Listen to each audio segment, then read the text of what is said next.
بسم الله الرحمن الرحيم. السلام عليكم ورحمة الله وبركاته. الحمد لله رب العالمين الذي أرسل رسوله بالهدى ودين الحق ليظهره على الدين كله وكفى بالله شهيدا. أشهد أن لا إله إلا الله وحده لا شريك له وأشهد أن محمدا عبده ورسوله. اللهم صل وسلم وبارك على سيدنا محمد وعلى آله وأصحابه ومن تبعهم بإحسان إلى يوم الدين. أما بعد. اللهم آت نفوسنا تقواها وزكها أنت خير من زكاها أنت وليها ومولاها. اللهم انفعنا بما علمتنا وعلمنا وزدنا علما. اللهم amin. Hadirin Bapak Ibu kaum muslimin wal muslimat jamaah salat maghrib rahimani wa rahimakumullah. Alhamdulillah, kita awali perjumpaan kita dengan kalimat syukur, kalimat hamdalah atas segala karunia dan nikmat yang telah Allah karuniakan kepada kita semuanya. Salah satunya adalah nikmat bisa beribadah kepada Allah Subhanahu wa taala dengan rasa aman dan juga tenang di saat Allah Subhanahu wa taala cabut kenikmatan ini di sebagian tempat di mana ada kalanya muslim beribadah dengan perasaan takut, dengan perasaan khawatir. Mungkin takut karena ada peluru nyasar, ada bom, atau mungkin karena bencana atau yang lainnya.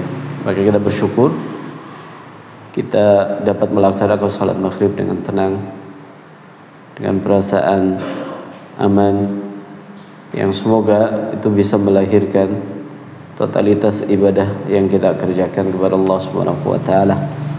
Dan alhamdulillah, setelah salat maghrib kita lanjutkan kembali dengan ibadah yang tidak kalah mulianya, yaitu talabatul ilm atau duduk bersama untuk mempelajari ayat dan hadis Nabi sallallahu alaihi wasallam. Semoga Allah berkenan melimpahkan rahmatnya kepada kita semuanya. Pertemuan kita pertemuan yang mendatangkan keberkahan dan perpisahan kita menjadikan kita diampuni oleh Allah Subhanahu wa taala dosa-dosanya. Allahumma amin. Bapak Ibu kaum muslimin wal muslimat yang dirahmati Allah Subhanahu wa taala, kita lanjutkan untuk materi pengajian rutin kita, masih melanjutkan di dalam membaca kitab Riyadhus Shalihin min kalami Sayyidil Mursalin yang ditulis oleh imam besar kita, Imam Abu Zakaria Yahya ibn Sharaf An-Nawawi Asy-Syafi'i rahimallahu ta'ala rahmatan wasi'ah, atau yang lebih familiar dengan sebutan Imam Nawawi.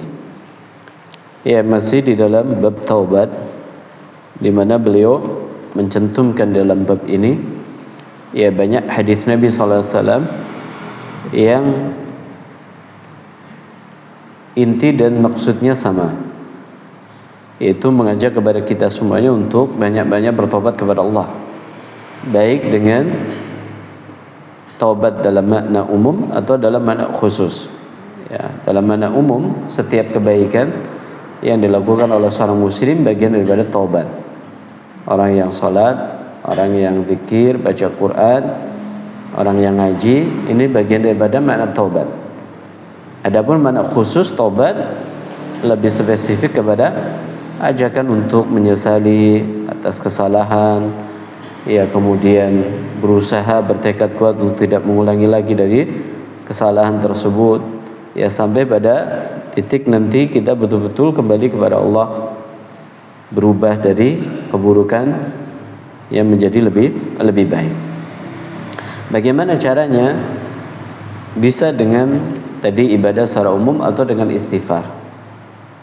Jadi orang bertobat itu bisa dengan makna umum semua amal kebaikan. Innal hasanata yuzhibna sayyi'at, kata Allah. Ya, kebaikan itu bisa menggugurkan dosa. Dalam sebuah hadis Nabi SAW mengatakan, wa atbi sayyi'atal hasanata tampuha, dan iringi perbuatan buruk dengan kebaikan. Niscaya kebaikan itu akan menghapus ya keburukan yang dikerjakan di awal. Ini cara kita bertobat. Bisa dengan istighfar, dan ini makna yang lebih spesifik ya. Seringkali konotasi tobat adalah dengan banyak istighfar ini. Dan itu yang dipraktekkan, diperintahkan oleh Nabi sallallahu alaihi wasallam. Adapun waktunya, waktu tobat itu terbuka 24 jam. Kalau dari sisi durasi waktu, kemudian ya sampai kita menjelang meninggal dunia, atau sampai matahari terbit dari arah barat, itu waktu tobat. Berarti ini menjelaskan kepada kita opennya waktu tobat ini. Jadi waktu tobat itu terbuka sepanjang waktu. Ya kalau kita umumnya khilaf di siang hari, kita bisa bertobat di malam harinya, atau bahkan sebelum sampai malam kita segera bertobat. Dan ini yang terbaik. Karena kata para ulama, apakah tobat ini adalah ibadah fauriyah atau boleh tarakhi? Fauriyah berarti berbuat dosa langsung tobat, atau dia adalah ibadah yang bisa ditunda. Artinya berbuat dosa tadi pagi, tobatnya nanti maghrib atau nanti malam. Puruna membuatan, kata para ulama boleh, tapi risikonya ditanggung sendiri. Artinya ada orang berbuat dosa pagi hari, lalu dia bilang nanti malam saya sholat malam mau apa tobat. Nah, di sini ada risiko yang siap dia tanggung apa? Bisa jadi siang hari dia meninggal dunia. Berarti apa? Belum sempat tobat sudah meninggal. Tapi pada intinya ibadah tobat ini tarakhi. Tarakhi maknanya adalah waktunya sangat luas sekali.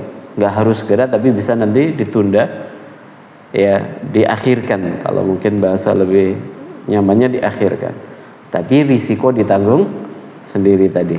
Artinya kalau keburu meninggal dunia ya wis nasib, berarti rugi kita. Ya, di hadis yang ke-16 Allah SWT dikatakan oleh Nabi sallallahu alaihi wasallam, yabsutu yadahu bil-laili liyatuba musi'a an-nahar.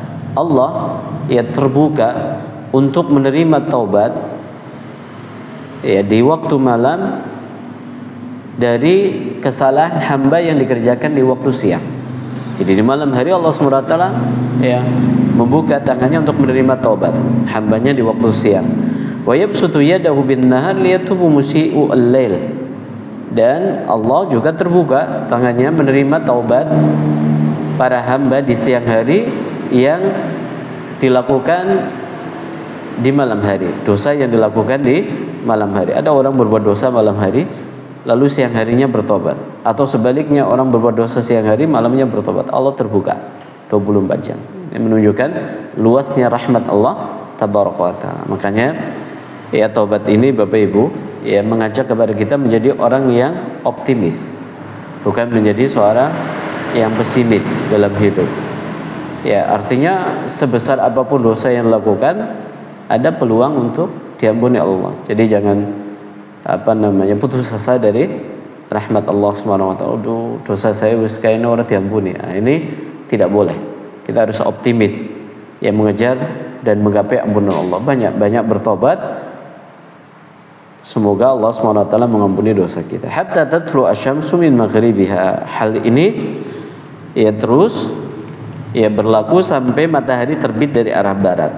Soalnya kalau sudah terbit dari arah barat, maka sudah tertutup pintu taubat, karena semua orang beriman. Sebagaimana yang Allah SWT sebutkan di dalam surat Al-An'am ayat 158. Ya, ini sudah kita sampaikan. Kemudian di hadis yang ke-17 Nabi SAW mengatakan, man taba qabla an tatlu asyamsu min maghribiha taballahu alaihi. Barang siapa bertobat sebelum matahari terbit dari arah barat, maka Allah menerima taubatnya. Berarti ini ya batas akhir orang bertobat, matahari terbit dari arah barat, jelang hari kiamat. Ya jelang hari kiamat. Ini belum sampai terjadi hari kiamat ya. Karena hari kiamat nanti kejadiannya adalah hancurnya dunia. Hancurnya dunia. Ya. Adapun terbitnya matahari di arah barat salah satu tanda terbesar dekatnya ya hari kiamat. Masih ada kehidupan. Ya, masih ada kehidupan di saat itu. Kemudian hadis yang ke-18 Nabi sallallahu alaihi wasallam mengatakan innallaha azza wa jalla yaqbalu taubatal abdi ma lam yugharghir. Allah SWT senantiasa menerima taubat hamba selagi nyawanya belum sampai di kerongkongan, di tenggorokan. Kalau sudah sampai di tenggorokan ya sudah, nggak ada lagi kesempatan untuk bertobat. Makanya ini menjelaskan kepada kita ya motivasi anjuran agar segera bertobat. Ya tobat dari mungkin kesalahan di masa lalu, kezaliman, kemaksiatan, dosa, segera ya kita itu bertobat kepada Allah SWT sebelum sebelum nyawa sampai di tenggorokan. Ya, nah ini 3 hadis yang kemarin sudah kita pelajari. Sekarang kita akan masuk pada hadis yang ke-19. Ini hadisnya cukup panjang dan poin intinya sebetulnya di bagian paling akhir. Ya, di bagian paling akhir. Yang mana kita baca bagian akhirnya dulu, ya, kemudian nanti kita tambahkan karena bagian awalnya kaitannya dengan fikih nanti. Ya, kaitannya dengan fikih. Kita baca di akhir hadis. Qala As-Sufyan, ya, dari seorang tabi'in yang bernama Zir ibn Hubayth. Beliau bertanya kepada Sofwan ibn Asal, seorang sahabat Nabi sallallahu alaihi wasallam. Yang mana di akhir hadis katakan qala Sufyan, yaitu seorang rawi hadis, ya qibala Syam khalaqahu Allah Ta'ala yawma khalaqa samawati wal ard maftuhatan lit-taubah la yughlaqu hatta tatru'u syamsu minhu. Jadi kata Nabi sallallahu alaihi wasallam, Allah SWT membuka ya pintu taubat yang luasnya sini disampaikan 40 atau 70 tahun. Jadi ini pintu taubat terbuka yang mana pintu ini lebarnya perjalanan selama berapa? 40 atau 70 tahun. Perjalanan apa? Perjalanan di masa itu tentunya dengan menggunakan onta, itu yang paling familiar, atau menggunakan kuda dan seterusnya. Ini berarti menunjukkan apa? Luasnya pintu taubat. Ya, yang mana kata beliau Allah ciptakan yauma khalaqa samawati wal ardh. Pada saat Allah SWT menciptakan langit dan bumi, jadi bersamaan, ya, maftuhatan litaubah, yang Allah buka pintu tersebut senantiasa Allah buka bagi orang yang mau bertobat. Ini pintu tobat. Ya, ada pintu tobat. La yughlaqu hatta tatlu asy-syamsu minhu. Yang Allah tidak tutup pintu tersebut sampai matahari ketika terbit dari arah barat. Sampai matahari terbit dari arah barat. Hadis riwayat Imam Tirmidzi. Ya, hadis ini menjelaskan kepada kita luasnya pintu taubat. Jadi kalau sebelum-sebelumnya sering kita dengar pintu taubat itu luas. Dari mana kita tahu ini hadisnya?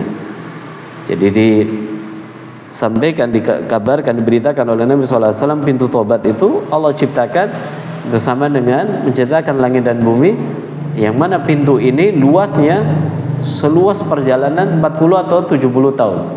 Kita nggak bisa bayangkan. Dan bagaimana cara kita memahaminya? Menggunakan bahasa iman kalau yang seperti ini. Jadi secara logika kita nggak nyambung, nggak ketemu. Ya, pintu ambane 70 tahun perjalanan. Kira-kira panjenengan mentoknya gudul ngendi kowe? Ya.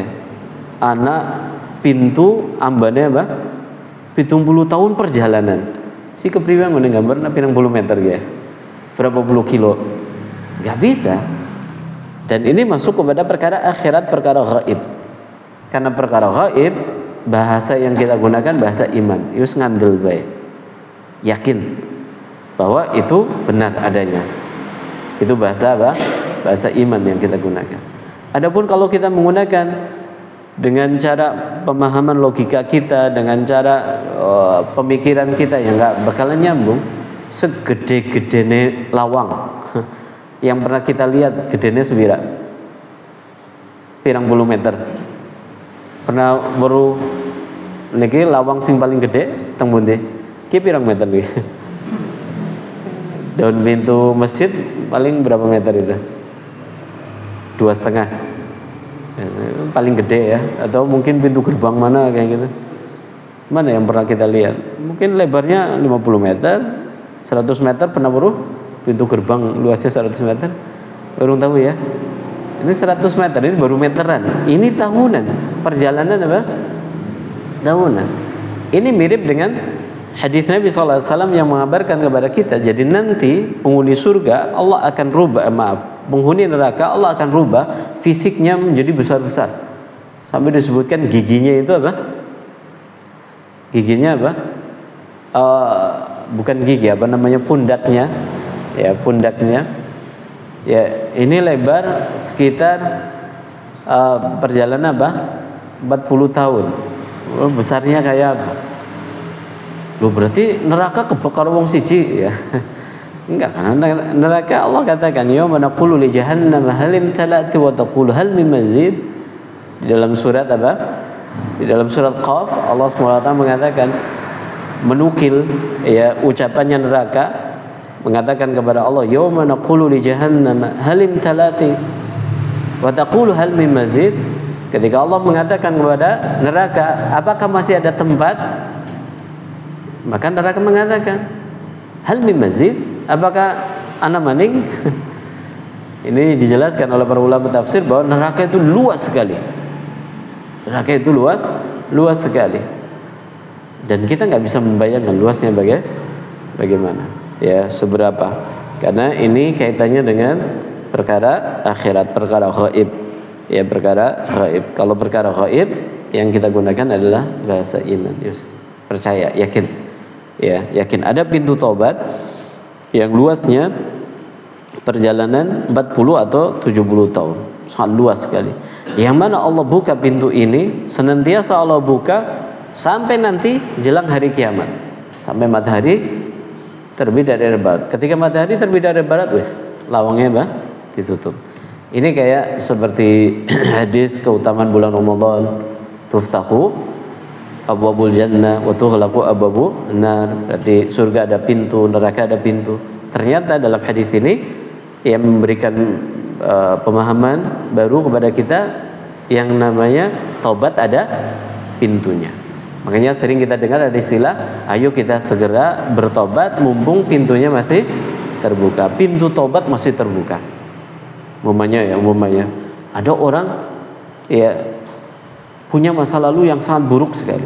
Semua macam bentuk dosa, maksiat dia lakukan. Semuanya. Ya maksiat ini, maksiat ya judi, ya menipu, ya zina, ya mabok, ya semua bentuk kemaksiatan dia lakukan.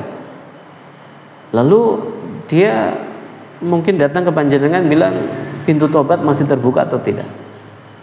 Kita katakan apa? Masih terbuka. Masih terbuka. Ini hadisnya. Ada pintu tobat.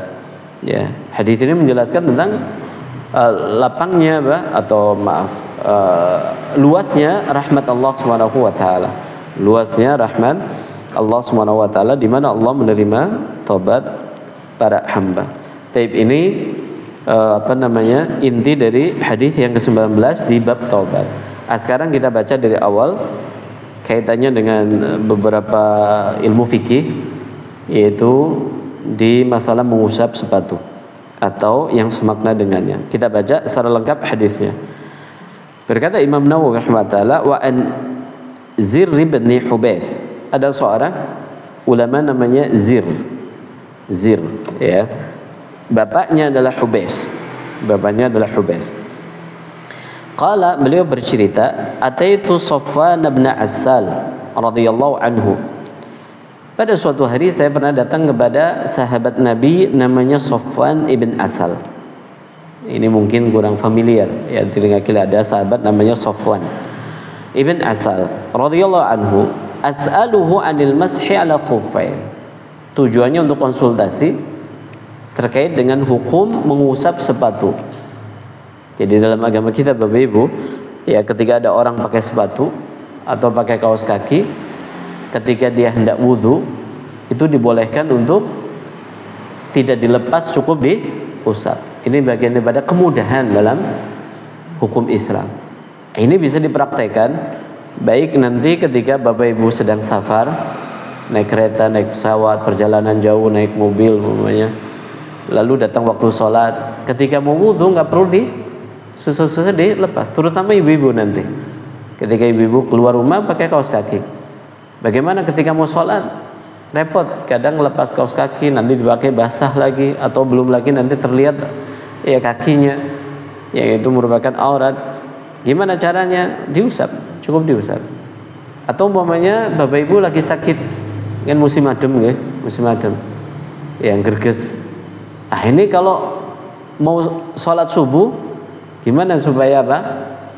Supaya kaos kakinya bisa tetap dipakai, ya cukup diusap nanti. Cuman nanti ada ya aturan hukumnya. Mari kita pelajari. Faqala ma jaa bika ya Zirun. Ya kata Sofwan, apa tujuan jenengan datang kemari? Jadi ditanya. Ini memberikan pelajaran kepada kita ya bahwa kalau kita punya ganjelan dalam hati, punya masalah di dalam hukum agama, maka datang konsultasi kepada orang yang kita anggap punya ilmu. Faqultu, kata Zir, ibtigha'a al-ilma, saya ingin tanya ilmu, saya ingin tanya ilmu. Faqala, maka kata Sofwan, innal malaikata tada'u ajnihataha li talabil ilmi ridhan bima yatlub. Sungguh para malaikat Allah, mereka akan meletakkan sayap-sayapnya, kepada para penuntut ilmu karena ridho dengan aktivitas mereka. Ini salah satu hadis yang menjelaskan keutamaan orang ngaji. Jadi orang datang ke pengajian Bapak Ibu itu dihormatin sekali oleh para malaikat. Sangat dihormati oleh para malaikat. Bahkan dalam hadis ini disebutkan para malaikat menghambarkan sayapnya. Berarti dihitung-hitung Ustaz, wallahualam ini perkara gaib sekali lagi. Jadi kalau sudah perkara gaib ya digoletin nang ndi orang. Kita masuk ke masjid dia nama malaikat lah. Lombo teman ya. Ini hadis bicara kepada kita keutamaan orang ngaji. Jadi orang kalau datang ke pengajian dihormatin sekali oleh para malaikat. Dikatakan ridwan bima yatlub. Jadi para malaikat senang sekali dengan orang-orang yang mau mempelajari ilmu, mau mengkaji agamanya, mengetahui hukum agamanya, bagaimana cara sholat, bagaimana cara wudhu, bagaimana cara membagi waris, bagaimana membina keluarga, ya bagaimana dia itu sholat malam, bagaimana zikir, bagaimana azan, bagaimana orang yang punya aktivitas tadi mempelajari hukum agama itu sangat dihormati oleh para malaikat. Alhamdulillah ketika pada malam hari ini kita diberi kemudahan Allah untuk melakukan aktivitas itu, yaitu datang mengaji. Mudah-mudahan Allah SWT ya menjadikan kita semuanya masuk dalam keutamaan hadis ini. Allahumma amin. Malaikat ridho dengan kita. Terus apa buahnya kalau malaikat ridho dengan kita Bapak Ibu? Ya sering kalau digambarkan dalam ya film-film fiksi itu bahwa kita hidup itu seringkali ada dua perkara besar yang selalu ada dalam diri kita, antara kebaikan dan keburukan. Kalau kebaikan sering digambarkan malaikat, kalau keburukan sering digambarkan setan ya. Ya. Memang seperti itu. Jadi ketika ada orang dia itu lebih banyak aktivitas baiknya, malaikat akan mendekat. Ketika malaikat mendekat berarti setannya minggir. Tapi kalau dia lebih banyak keburukannya, dosa, maksiat, maka malaikatnya bebeh karo wong ya. Berarti yang dekat siapa? Setan ya. Makanya ada orang-orang yang mohon maaf ya, perilakunya kayak apa? Si ngomong jenengan gitu. Ya, ada orang-orang seperti itu, boy. Jeleh kalau bahasa Banyuwangi, mungkin jeleh banget. Nyebelin, ngeselin kayak gitu ya. Ada orang-orang yang seperti itu. Itu salah satu buahnya. Itu salah satu buahnya kalau ada orang sudah diridhai oleh para malaikat. Belum lagi nanti ada yang lainnya, ya, keutamaan orang yang dicintai oleh para malaikat.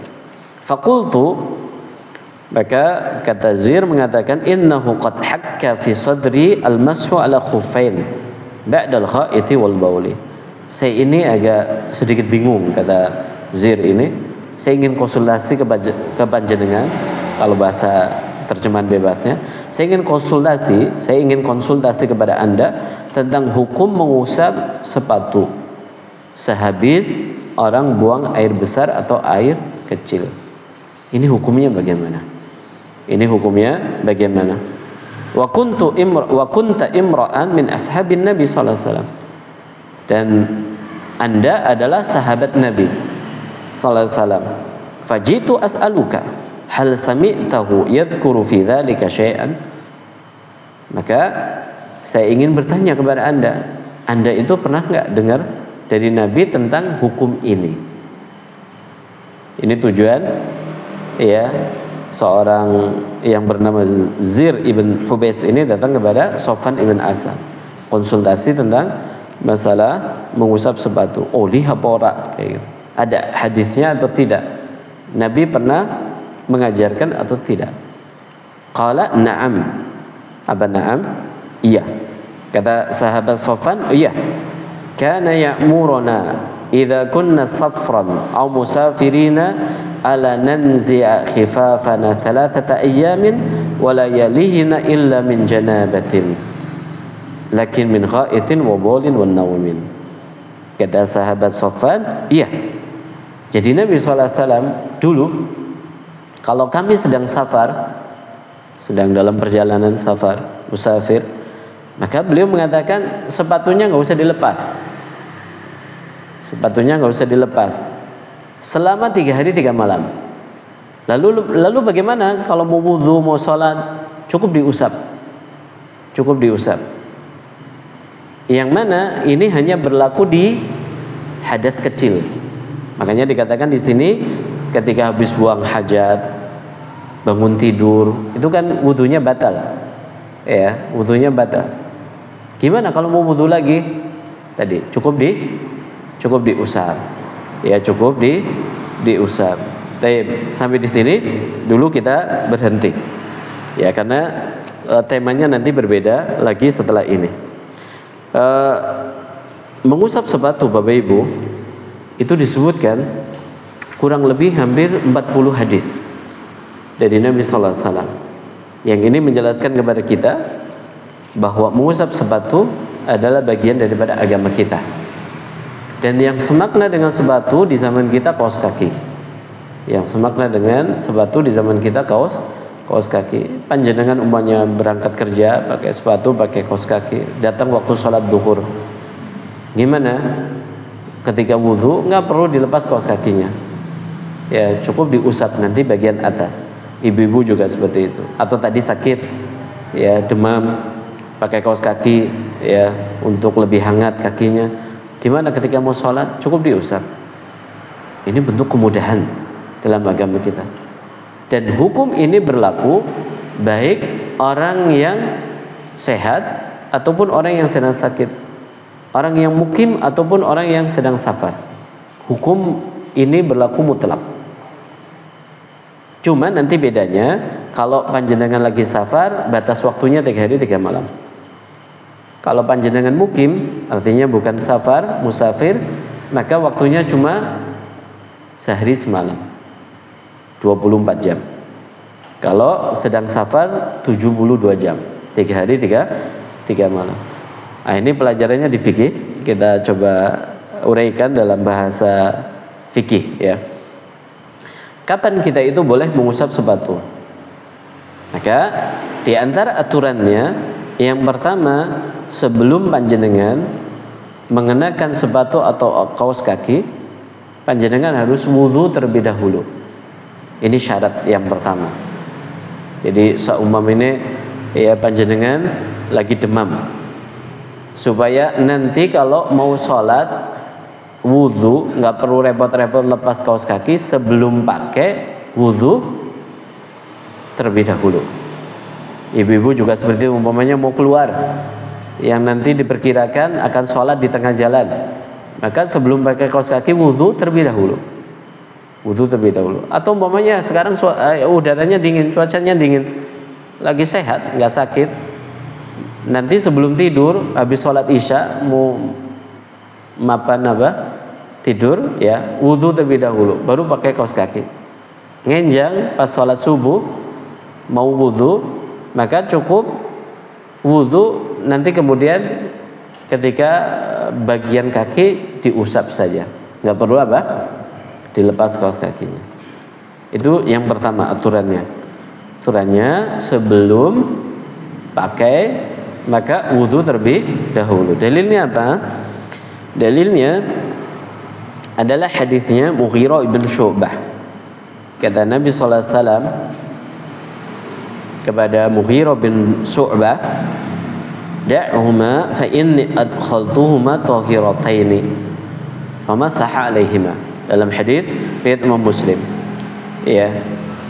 Biarkan, enggak usah dilepas kaos kakinya atau maaf sepatunya, karena saya sebelum pakai sudah wudu terlebih dahulu. Kemudian dilihat oleh Mughirah, beliau mengusap sepatu tersebut. Berarti ini menjadi aturan. Ini menjadi aturan. Ya, yang pertama apa? Sebelum pakai sepatu atau kaos kaki, wudu terlebih dahulu. Kemudian yang kedua, di antara aturannya, hukum ini yaitu bolehnya mengusap sepatu atau kaos kaki hanya berlaku di hadas kecil. Hanya berlaku di hadas kecil. Jadi umpamanya panjenengan pakai kaos kaki yang tadi sebelumnya sudah wudu, lalu ke kamar kecil buang hajat atau tidur, ya bangun tidur mau sholat, nah ini boleh diusap. Atau habis buang air kecil tadi, maka nanti ketika wudu nggak perlu dilepas, cukup diusap. Hadas kecil. Adapun ketika ada orang terkena hadas besar, terkena janabah umpamanya, oke, kudu dilepas. Harus dilepas. Nggak boleh cukup diusap. Ya harus mandi soalnya, harus mandi besar. Tinggo bae ora apa Ustaz? Ya teles engko. Ya karena mandi janabah, ya berarti harus dilepas. Ya harus dilepas. Ini syarat yang kedua. Syarat yang kedua. Sebagaimana ucapan tadi, illa min janabatin walakin min khaitin wa baulin wa naumin. Kemudian yang ketiga, aturannya adalah mengusap sepatu ini dengan durasi yang sudah ditentukan. Dengan durasi yang sudah ditentukan. Dalam hadisnya Ali bin Abi Thalib radhiyallahu anhu dalam Sahih Muslim, beliau mengatakan ja'ala Rasulullah sallallahu alaihi wasallam thalathata ayyamin wa layalihinna lil musafir wa yawman wa lailatin lil mukim. Rasulullah sallallahu alaihi wasallam menjadikan mengusap sepatu ini bagi musafir 3 hari 3 malam. Bagi mukim cuma satu hari. Cuma 1 hari. Ah ini diistilahkan dengan muddah al-mas. Ya batas waktu mengusap sepatu atau kaos kaki. Pinten? Sehari semalam, mukim 3 hari 3 malam ketika musafir. Jadi kalau panjenengan umpamanya dari Purwokerto mau ke Jogja, mau ke Solo, selama perjalanan mungkin kalau ke sana 5, 7 atau 8 jam. Nah, ini bisa mendapatkan umpamanya berangkat habis subuh. Panjenengan bisa mendapatkan sholat duhur mungkin dijamak dengan asar, nanti maghrib dan isya. Berarti ada 4 sholat. Lah kepriye ngene wudu? Ya udah diusap aja nanti cukup diusap, mudah sekali. Ketika panjenengan ke sana mau kondangan, di sana selama 2 hari, ya kondangan. Setelah itu mungkin mampir-mampir, habis itu besoknya balik ke Purwokerto. Gimana ketika sholat? Ya cukup diusap, cukup diusap. Umpamanya kalau panjenengan rong dina waradus, umpamanya ya. Tapi biasanya sehari ya mandi. Kalau mandi kan kaos kakinya dilepas. Kalau sudah dilepas Bapak Ibu wis batal. Alias apa? Hukumnya sudah enggak berlaku kembali. Kalau mau diperlakukan kembali berarti menggunakan aturan awal tadi. wudhu nisit pakai kaos kaki. Ya, tapi kalau sudah terlanjur dilepas, ya sudah, berarti apa? Sudah batal. Batal mengusapnya, bukan batal wudhunya. Momennya kata niki, panjenengan ya pakai kaos kaki jam 7 pagi. Ya. Kemudian sebelumnya wudhu. Kemudian jam 9 kok dirasa panas. Kaos kakinya dilepas. Wudhunya belum batal. Jam 10 sholat duha. Purun apa badan? Boleh. Boleh. Karena yang di sini gugur hukumnya adalah di mengusapnya, tapi wudhunya masih tetap sah. Masih tetap sah. Baik, di penjelasan para ulama dalam buku-buku fikih ini agak sedikit unik ya. Kapan hitungan mengusap itu diberlakukan? Jadi hitungan 24 jam itu dimulai saking pundi? Hitungan 3 hari 3 malam itu hitungnya dari mana? Kata para ulama, dari mulai mengusap. Dari mulai mengusap. Contohnya kata seniki, momennya panjenengan ngagem kaos kaki, nanti habis isya jam 8, mau tidur, wudhu, kemudian pakai kaos kaki jam 8. Kemudian tidur, bangun jam jelang subuh, jam 4 pagi. Kamar kecil, kemudian buang hajat, mungkin sikat gigi, kemudian wudhu, diusap. Lalu berangkat ke masjid sholat subuh. Kapan mulai hitungan waktu 24 jam? Apakah mulai dari jam 8 sore atau jam 4 pagi tadi? Jam 4 pagi. Bukan diawali dari memakai, tapi diawali dari apa? Pertama kali mengusap. Berarti kapan berakhirnya? Jam 4 esok harinya. Berarti selama 24 jam, dari mulai jam 4 pagi besok sampai jam 4 pagi esok harinya, panjenengan boleh tidak melepas kaos kaki, kemudian ketika wudhu cukup diusap. Kepenak nama buatan ini? Masya Allah, ini enak kalau pas lagi sakit membutuhkan, atau ketika lagi safar. Nah, kalau lagi safar gimana? Berarti umumnya panjenengan mau ke Jakarta, naik kereta jam 8 malam, pakai kaos kaki jam 7, berangkat dari rumah, wudhu pakai kaos kaki, kemudian naik kereta jam 8. Kemudian umumnya jam 2 malam, ya panjenengan tidur, kemudian wudhu, ingin sholat malam di atas kereta, diusap. Maka waktunya mulai berjalan mulai dari jam 2 malam. Atau umumnya sampai Gambir, sholat subuh jam 4:30 sampai Gambir. Kemudian panjenengan wudhu, mengusap. Maka 3 hari 3 malam berlaku dari apa? Semenjak 4:30 pagi esok. Berarti hari di sini Bapak Ibu bukan dihitung dari hari, tapi dari apa? Dari jam. Makanya saya bahasakan 24 jam dan 72 jam, bukan hari. Karena kalau hari kan berarti mulainya kapan? Kalau pakainya tadi malam, berarti malam ini. Berarti kalau malam ini malam apa nih? Kamis. Berarti kalau pakai hari berarti malam Kamis, malam Jumat, malam Sabtu rampung. Tapi kalau pakai jam bisa jadi panjenengan umumnya naik kereta jam 8 malam. Kemudian nggak bisa tidur dan sampai Gambir belum batal wudhunya. Sampai Gambir panjenengan belum batal wudhunya. Sampai Gambir sholat subuh. Kemudian sampai jam 11 siang belum batal. Ketika mau sholat duhur ke kamar kecil batal. Kemudian mengusap baru 11:30 siang. Berarti kapan berakhirnya? Berarti kan ngesuk Kamis ya. Berarti Kamis dimulai dari 11:30 siang. Berarti nanti hari Jumat, hari kedua, hari pertama berarti. Hari pertama, hari Jumat hari pertama, hari Sabtu hari kedua, hari Ahad baru selesai jam 11:30 siang hari Ahad. Berarti kalau di total berapa hari? 4 hari kalau pakai hari. Karena kan pakainya hari apa? Malam Kamis tadi. Malam ini kayak gitu. Sakit dipahami teman lagi? Atau bingung? Ah, monggo Pak. Ini memang perlu ada diskusi. Kalau enggak bingung. Ini monggo. Mau tanya, ini saat mengusap itu bagian permukaan atau semuanya? Yang pertama. Yang kedua, sepatu kan kadang-kadang mungkin pernah menginjak barang-barang kotor. Nanti itu bagaimana? Jadi pakai tangan kering atau dengan lap atau? Oh iya. Untuk aturan mengusap disebutkan dalam hadisnya Ali bin Abi Thalib. Beliau mengatakan law kana ad-dinu bi ra'yi, kalau agama menggunakan logika, lakana asfala khuf aw la bimasyi ala dhahirihim.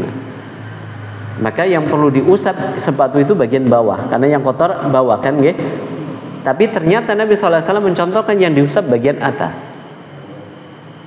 Atas. Berarti ini menunjukkan yang diusap bagian atas saja. Enggak perlu apa? Bawah. Sebagaimana kalau mungkin Bapak Ibu pakai kaos kaki, cukup diusap atas saja, enggak perlu apa? Bagian telapak kaki diusap, enggak perlu. Bagian atas. Berapa kali mengusap? Ini kayak seperti simbol saja Bapak Ibu. Jadi enggak perlu kudu apa? Apa sih lebih bersih wong anu? Kaos kaki bersih. Jadi cukup diusap. Jadi caranya gimana? Kita basahi tangan kita, enggak usah perlu ada air yang apa?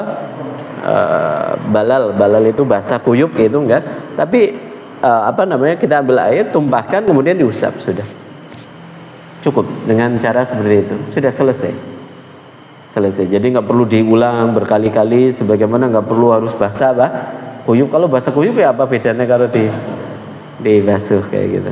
Karena ini rukhsah, kata para ulama, ini bagian daripada keringanan hukum. Karena keringanan hukum ya serba dimudahkan oleh Allah. Kemudian saya tambahkan, sebagian ulama agak sedikit ketat aturannya. Untuk sepatu yang boleh diusap adalah sepatu yang menutup mata kaki. Jadi enggak semua jenis sepatu. Kalau sekarang kan ada sepatu-sepatu yang mirip dengan sendal, kayak slop kayak gitu ya. Kemudian ada sepatu yang terbuka mata kakinya itu, kayak sepatu-sepatu olahraga itu kan nggak menutup mata kaki, ya. Berarti kayak kalau zaman kita sepatu boot, ya, sepatu tentara, sepatu satpam itu menutup itu. Atau ada sebagian sepatu-sepatu model anak muda itu menutup juga. Berarti rata-rata sepatu yang dikatakan oleh ibu-ibu nggak boleh diusap. Terus gimana Ustaz? Yang mau kaos kaki mau? Pakai kaos kaki. Berarti yang diusap kaos kakinya bukan sepatunya. Bukan sepatunya. Seperti itu. Oke. Ada yang lain? Cukup jelas untuk masalah mengusap sepatu. Ini kemudian silakan dipraktekkan Bapak Ibu. Ketika kami dulu ada di Saudi, musim dingin itu cukup dingin, biasanya kami praktekkan ini. Jadi kalau pakai kaos kaki itu bisa double 3 ya kalau pas musim dingin. Ya, jadi itu sangat bermanfaat sekali. Jadi ora perlu repot-repot ngguyur banyu, ademnya para karuan. Ya, atau kalau lagi sakit juga seperti itu. Sebelum pakai kaos kaki wudu dulu. Ya, kemudian pakai kaos kaki yang tebal kalau lagi sakit kayak gitu ya. Nanti ketika masanya wudu kita cukup mengusap. Mudah insyaallah. Ya Allah alam bisab. Mudah-mudahan pelajaran kita pada malam hari ini bermanfaat, yang bisa menambah wawasan keilmuan kita dan tentunya memberi kemudahan kepada kita dalam beribadah kepada Allah Subhanahu wa taala. Terima kasih atas segala perhatiannya, mohon maaf atas segala kekurangannya. Kita tutup dengan baca doatul majelis. Subhanakallahumma wa bihamdika asyhadu an la ilaha illa anta astaghfiruka wa atubu ilaik. Billahi taufiq wal hidayah. Wassalamualaikum warahmatullahi wabarakatuh.